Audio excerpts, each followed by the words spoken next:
Bonjour et bienvenue à tous sur cette vidéo qui va parler du réflexe de paralysie par la peur. C'est un réflexe qui est en lien avec le stress, l'angoisse. Je vous en avais un petit peu parlé dans la vidéo du réflexe de Moro, vidéo que vous pourrez retrouver ici si vous ne l'avez pas encore vue.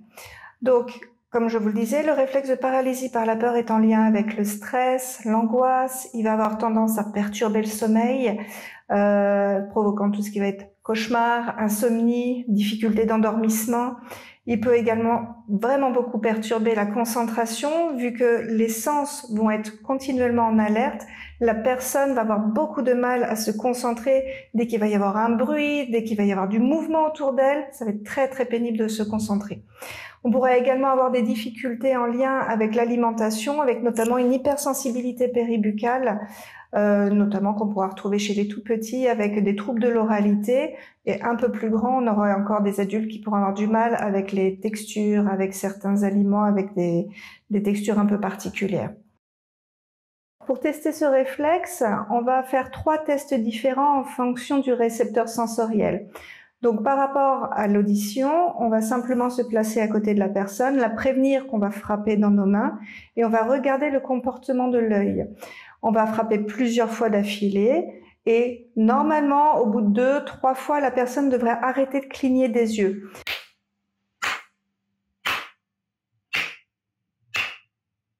Normalement, au bout de 2-3 fois, la personne ne cligne plus des yeux. Si par contre, à chaque fois que vous frappez dans les mains, les yeux clignent, on est face à un réflexe de paralysie par la peur qui se manifeste. Le deuxième test va être via une stimulation visuelle. Donc on va demander à la personne de fermer les yeux. On va se placer juste à côté et on va lui demander au moment quand elle va rouvrir les yeux, on va passer rapidement un objet, une main, quelque chose comme ça, au ras de son visage, à 10-15 cm de son visage, et on va voir sa réaction. S'il y a un mouvement de retrait, de sursaut, là encore, on sera face au réflexe de paralysie par la peur. La dernière piste va être plutôt cutanée. Donc en ces cas-là, on va se placer au niveau par exemple du sternum, on va mettre une main et on va effectuer des petites percussions.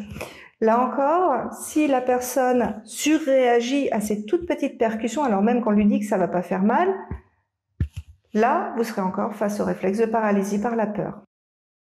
Si vous êtes tombé face au réflexe de paralysie par la peur immature, vous pouvez effectuer ces petits exercices pendant 1 ou 2 minutes par jour sur un laps de temps qui va à peu près de 1 mois à 6 semaines.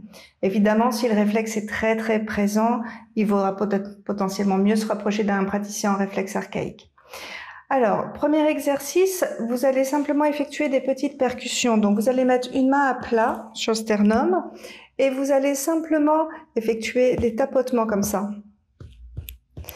Vous allez le faire ensuite au niveau des épaules, au niveau des hanches, à l'arrière des genoux et sous les voûtes plantaires. Là, forcément, vous allez vous asseoir et vous pouvez faire le dessous des voûtes plantaires. Le deuxième petit exercice, ça va être simplement de calmer un petit peu toutes les perceptions au niveau des yeux.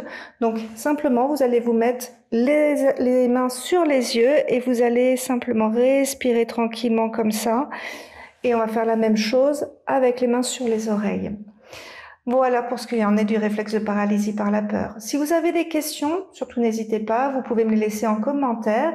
Et sinon, je vous remercie. Vous êtes de plus en plus nombreux à me suivre et ça me fait extrêmement plaisir. Merci beaucoup et à bientôt pour la prochaine vidéo.